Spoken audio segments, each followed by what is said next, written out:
Welcome to Manhattan Beach. This is one of my favorite beach towns in honestly the entire world.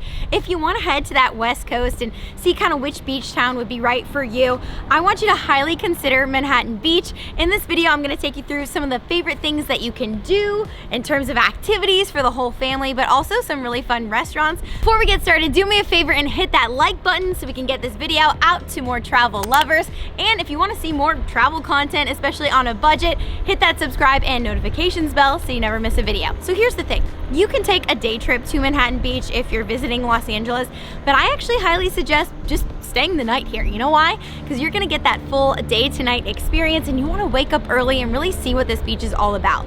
So in order to book your stay here, you can obviously either book a hotel or an Airbnb. I highly suggest Airbnb because naturally you're gonna get more bang for your buck. I want you to take a look at where I'm staying. I mean, the beach is literally right there. It's amazing. We're on 30th Street and I'm gonna take you inside. So let's go on and see. All right, so here is our Airbnb. It is so cute. It's like a little studio literally up the street from the beach. We've got this gorgeous patio. I woke up early this morning and I just laid out here at 5 a.m. and you hear those oceans just crashing down on you. Oh, is this not heaven on earth? Look how cute this is. You've got your bed, you got the beach vibes, you've got the high vaulted ceilings, which I absolutely love. And this particular host was just so cute and did all the little knickknacks of, you know, the little sleep stuff. And you've got wine. She left us wine, super cool drinks. You've got your coffee and your beach essentials. And then of course, we've got our shower and all that good stuff here. What I really love about this particular Airbnb is that it also comes with a lot of different things that you can take to the beach. So we've got bicycles, we've got access to boogie boards, a surfboard. She's got some picnics set up for us. So it is just the cutest little place. And honestly, you're saving a lot of money by not having to go rent that stuff out. I just feel that ocean hitting on me. That's why I'm saying you just gotta get an Airbnb near the water. It is the best. Now, I wanna talk restaurants because things have really changed in the last 10 years. I've lived in Los Angeles for over 10 years, and there used to be so many like mom and pop type of shops here in Manhattan Beach.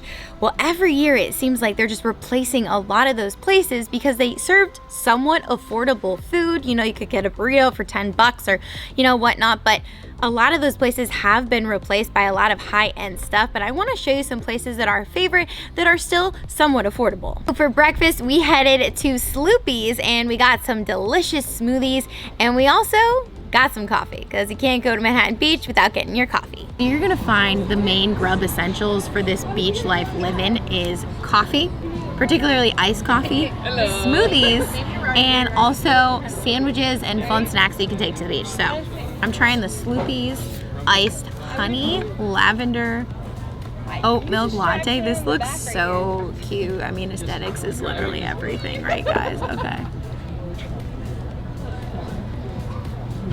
Shut up. This is so good and I love that it's not too sweet. Oh my gosh. You guys gotta check it out. They have this really cool coffee flight that you can try out 3 different flavors too. But I'm obsessed with lavender and honey, and this is my jam. This is my jam. Paired our smoothies with sweet potato tater tots, and it was so good.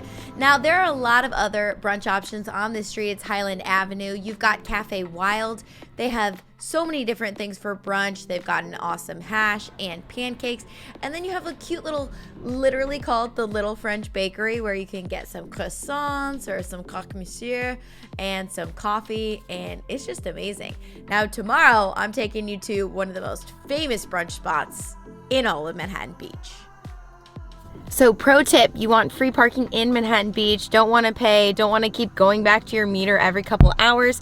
Well, this lot off of 12th Street, I swear, it's like a hidden gem that only the locals know. You want to try to get here early because it is literally all day 12-hour parking and it's free. You're going to go to Manhattan Beach Boulevard, you see this intersection behind me, and North Ardmore Avenue.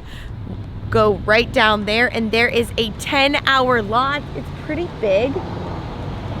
And this is prime real estate parking. It's free, 10 hours. Can't get much better than that.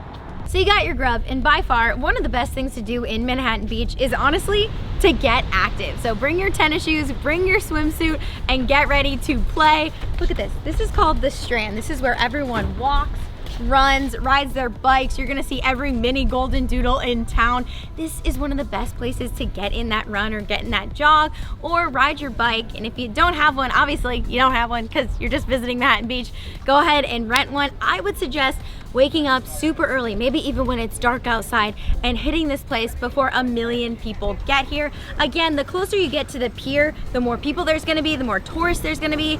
So make sure you kind of get away from that pier so you can kind of have this place to yourself. Look at that little doggy, so cute. Hot tip to save money, if you want to do some lunch, I honestly say grab some sandwiches, grab some snacks from like Vaughn's up the street, and just bring them to the beach. There's nothing better than taking advantage of the beach as much as you can. Unlike your Venice Beach, your Santa Monica, Manhattan Beach is definitely very family oriented. It's not really a place that the young Gen Zers are going. It's a place where the young billionaires are coming, but it's honestly super fun.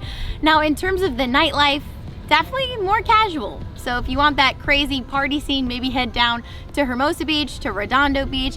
But if you want to grab a little nightcap, grab a beer, this is the place to be. I suggest grabbing a beer and then heading to the pier, just feeling that ocean on your skin, that breeze. It's just, there's nothing better.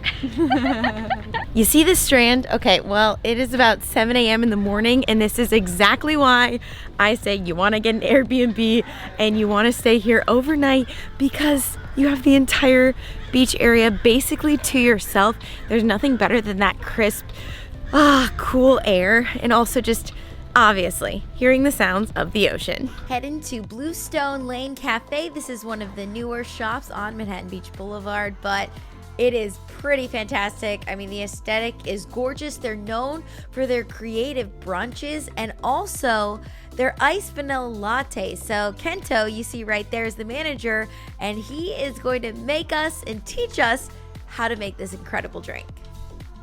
What I look for is accuracy and consistency. So espresso is a very delicate process where the slightest variable can change how sour or how bitter your coffee tastes.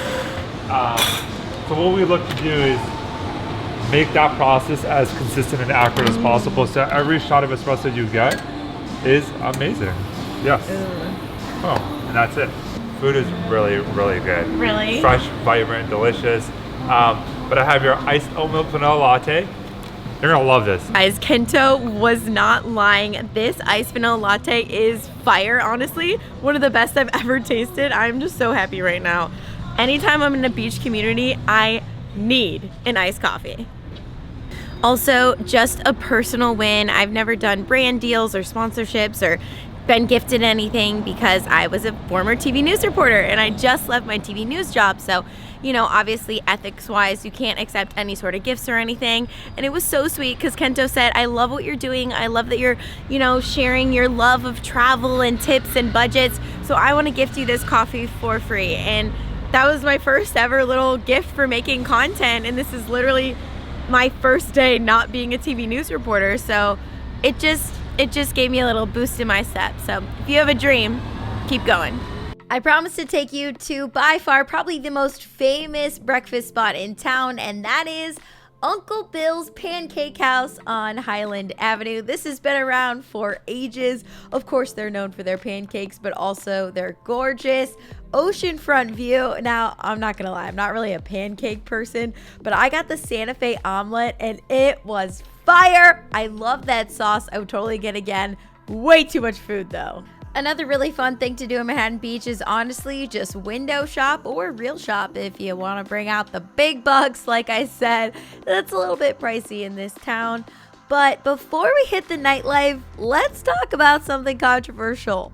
You know what I'm talking about. It's ice cream. So Salt and Straw is actually new to Manhattan Beach, but their ice cream is fire. There's also a location in Larchmont Village in LA. Their flavors are just out of control. They like have avocado chocolate something. Their salted caramel is one of my favorites. They have truffled chocolate. It's just so good. And handmade whipped cream, which is personally my favorite. But if you want OG Manhattan Beach ice cream treats, it's actually across the street, and that is the Manhattan Beach Creamery. This has been around for so many years, and you could find just all the little goodies. It actually merged with the little cupcake shop, so you could get some cupcakes. I love the chocolate covered bananas, and they have these cookie sandwiches, guys, and they like dip them in chocolate, and it's just fire. So go to the beach right down there, walk up, and get a little treat from Manhattan Beach Creamery. But if you have a couple days in Manhattan Beach, go here and also go to Salt and Straw, and let me know which one you prefer. I like OG, but I also love some Salt and Straw. It was so good, so good. If you can swing it, come to Manhattan Beach on a weekday. It is literally a completely different crowd than the weekend. It is just so empty and gorgeous, and you're gonna have this entire little amazing beach town to yourself. You see right there, we are gonna head to the pier right now. It's one of my favorite places at Manhattan Beach. To me, what makes this beach so special is that it's really not that touristy. It is very much unlike Venice, Santa Monica. As you can see, there's no like vendors or trying to sell you anything, and it's a lot cleaner. I mean, look at this sand. It's just so gorgeous. The waves are so beautiful, and you just feel like you're part of a beach town, family community. It's beautiful. I love it. I would come here over Venice and Santa Monica any day. So for dinner, we went to Bruco. This is one of my favorite just like sandwich shops. We got a bunch of sandwiches. We got some sweet potato fries and some curly fries. But unfortunately, in just a few weeks, this is going to shut down and also be replaced by another high-end restaurant. So here's my pro tip for you guys. If you guys want really good food, I'm talking about the sandwich shops and everything, try to avoid restaurants right close to that water, because a lot of those restaurants, a lot of the owners are telling me that they're being priced out. So they actually have to close down, and some of those same owners are then opening up a new restaurant but making it a more high-end place to match the cost of rent. So if you want more affordable eats, stay away from the pier and stay away from those restaurants that are super close to that water. Some of their favorites is the indoor-outdoor gastropub Simsies. They've got great burgers and beer. And for the higher-end oceanfront view, the Strand. They've got wood fire pizza, they've got cod, salmon, chilled seafood, and that more high-end brunch options. If you like sushi as much as I do, and oh my god, I love sushi so much, I've got a restaurant for you. This is a little more high-end, but it's just so fabulous. The sushi is so fresh and just melts in your mouth. It is an experience, and that is Sugarfish. This is a very tiny place, so you're gonna wanna make your reservation for it, and I personally would make sure you get a table outside. Get a friend who also loves sushi as much as you do, and pick one of the courses that you kind of have a bunch of courses that you can enjoy. But be prepared, this could be one of your more high-end nights because it is a little bit pricey. I hope you've enjoyed Manhattan Beach as much as I have. If you guys have any questions, of course, leave them for me in the comments below and let me know where you think I should go next. I love you guys so much. Ciao.